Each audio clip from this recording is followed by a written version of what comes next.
Welcome back. Mr. Innocent Chukwuma is the country representative of the Ford Foundation here in Nigeria, but he is also an analyst of international issues and has shared his thoughts on various topics with us here on the program. He joins us again to discuss the pros and cons of Russia's presence in Syria and whether the rest of the world needs to be concerned about the resumption of tension in the West Bank. Mr. Chukwuma, thank you for joining us again on the program. Thanks a lot for having me. Let's begin with your thoughts on what's going on in the West Bank. Was started out as a protectionist policy by the Jews, which was preventing Palestinians from entering the Al-Aqsa Mosque, entering into Jerusalem for at least 2-3 days, all sort of like backfired. You think that there was more to this than just than just Israel preventing Palestinians from entering into Jerusalem?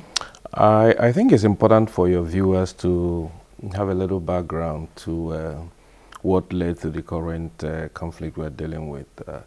After the 1967 Arab-Israeli war, there was a kind of gentleman's agreement and unwritten this thing that the Palestinians will continue to have access to the temple, which they call Al-Aqsa Temple, because though both sides claim control or ownership of the temple, because in the Old Testament is the same as you have in Islam. So it's in the New Testament that you have variations. So, but in recent years, right-wing Israelis have been campaigning and agitating that Jews be allowed to access to the temple, to the Joseph Temple, and perhaps to pray there. And Palestinians fearing that that is a prelude to preventing them, which this whole latest effort of trying to restrict them because of security, as claimed by the Israeli security forces, led to the belief that all that they have been fearing about is about to happen. And then you started having these knife attacks and others. So you have had these suspicions over the years, which the social media has not helped, because all over the social media you have different sides to it. And Palestinians all believe that the temple, access to the temple is about to be denied them. Well, the Palestinian Ambassador to the UN addressed the Security Council at the meeting that was held just before the weekend. He said the Council was witnessing an aggression against defenseless Palestinian people and were being subjected to violence by the Israeli military and people. And we know that both sides could be faulted, in this crisis. But do you think that Palestine actually has a point? Well, you can be under occupation and not feel that that occupation by itself will be the base of all that you're going through. You have had cities because of the war destroyed, Gaza Strip, you have blockades of all, and Palestinians, especially youngsters who are growing up under these circumstances and perhaps did not witness the second Intifada and all the sufferings it brought to their people, are very eager to to get involved in the struggle to freedom. And the one thing I found particularly interesting in the current violence is that nobody is attributing it to Hamas. So there's actually no organized leadership behind it. And you also see a new weapon brought into it, knife. Israelis have been investing in high-tech security, but the young Palestinians are responding with a low-tech knife. Are you going to ban all kitchen knives in the territory? So it's making it more difficult for, I guess there's frustration on both sides, that which is fueling all these latest violence. Well, based on the history that you gave us of the area and of, Israeli occupation of the place, does Palestine have a right to that land in any way? Yeah, even within the confines of UN resolution over the years, the 33, they believe that what can actually bring a just resolution to it is to have a two-state, because the East Jerusalem, the Jews lay claim to it historically, the Arabs lay claim to it, and of course the Gaza and the West Bank area have been given to Palestinians. So both sides have a right to exist within that area. But so it's in the context of a clearly defined boundary. The Palestinians are calling for the boundaries to be taken back to the pre-1967 war, and Israelis are countering that because of security. So it requires really sitting down to negotiate this thing out, which both sides are actually not prepared at the moment to do, especially with some right-wing governments that have been in Israel over the past 10 years, beginning with Sharon and now Netanyahu. They've made it somewhatly difficult for neutral arbiters to come in and help resolving the situation. And the UN has actually waded into this crisis, called a meeting just before the weekend, inviting both the Palestinian ambassador and the Israeli ambassador to the UN to sort it out in the UN Security Council. And the US has actually also waded into this. Secretary of State, John Kerry, says he will be talking to the leaders of both countries. But can any good come out of these meetings?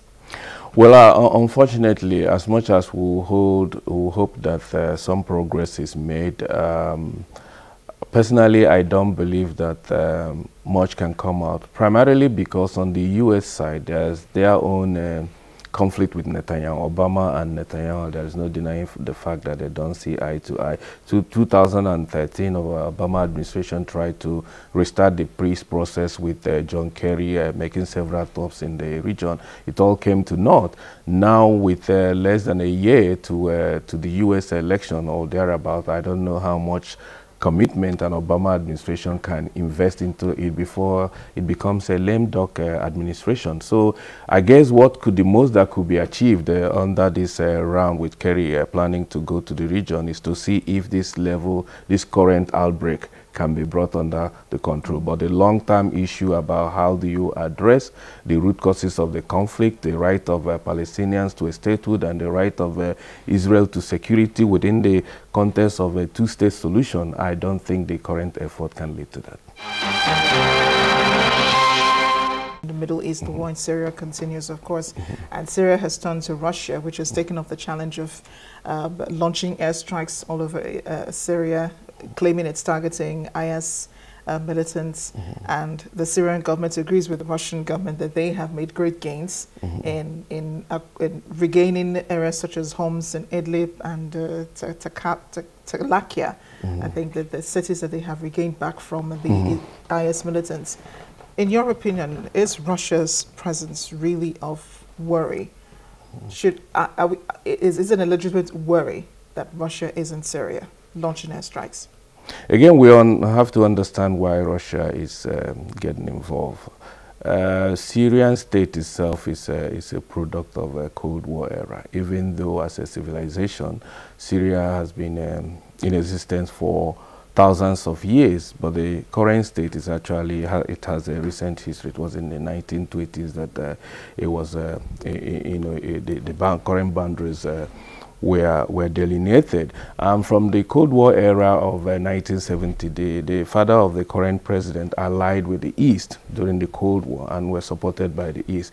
But unfortunately, since the end of the Cold War and their alliance with the wrong side, the wrong side at the end of it, which is the Soviet Union and later Russia now, they have been struggling. And for Russia as a state, Syria is the only place where it has a naval base. It's the only reminder that it was once a superpower. So hence the reluctance to give it up. And now seeing that with ISIS control of portions of Syria and Iraq, I guess the feeling in Russia is that if they don't act, Assad may be pushed out and they will have no place again to have a foothold, hence the current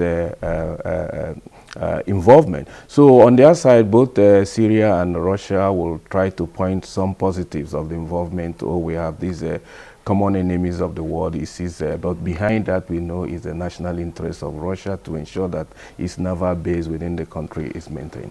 But you know, that is what the US actually wants, that President Bashar al-Assad will be demoted from his position, will eventually give up power in Syria.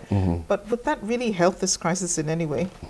Well, it didn't help in Libya. It didn't help in Iraq. I doubt a hasty exit of Assad without a proper negotiation and making sure that a government is actually in place to hold the state together before it becomes a morass like Libya and Iraq is today. So yes, everybody wants Assad out of the place because of historic violations of human rights that straight back to his father's era. But it shouldn't be done in such a way that it leaves the country in a vacuum. We are dealing with Libya now. Look at this whole migration crisis in Europe caused by the fact that there is no stable government in Libya. So if Syria ends that way without a proper negotiation, without a proper government in place, I think we'll be creating more problems than we are solving.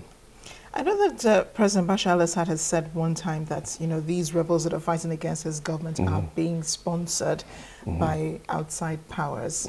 And then you have the U.S. claiming that it's fighting IS, Islamic militants, and they have also agreed in the past to send weapons to Syrian rebels who are fighting against President Bashar al-Assad. So really, how do you actually get out of this mix? You're supporting rebel groups against the government, and then you're also trying to fight another emerging rebel group, which is bigger and more equipped than these other smaller groups. I think my view is that we're actually seeing several proxy wars being fought in Syria. On the one hand, you have Iran and Saudi Arabia supporting different militants, and now you are seeing an emerging proxy war between U.S. and Russia supporting a different side, which reminds you of the classic case of a proxy war in Angola, where the West supported unitary rebels led by Savimbi, and then the East supported the MPLA government, which dragged the war in Angola to over 16 years. One hopes that we are not returning to that area, but all indicators point in that Syria has now become a theater where foreign powers and interests are fighting each other, but using Syria as a third party to that. And what has led to that situation is that over these years, there has not been any power that has emerged to take responsibility to bringing back law and order in Syria. Everybody is afraid. Everybody is tired of getting bogged down with another war after Afghanistan, Iraq, and all that. So because of that lukewarm attitude, it has created a vacuum now in which other interests, various of some contradictory, are now playing out in Syria. And the Syrian people are the worst for it. This is where we end the program this week. Thank you for watching. Join us again next time, but you can always talk more on any of our social media platforms showing on your screen. I am Amarachi Ubani. I'll see you next time.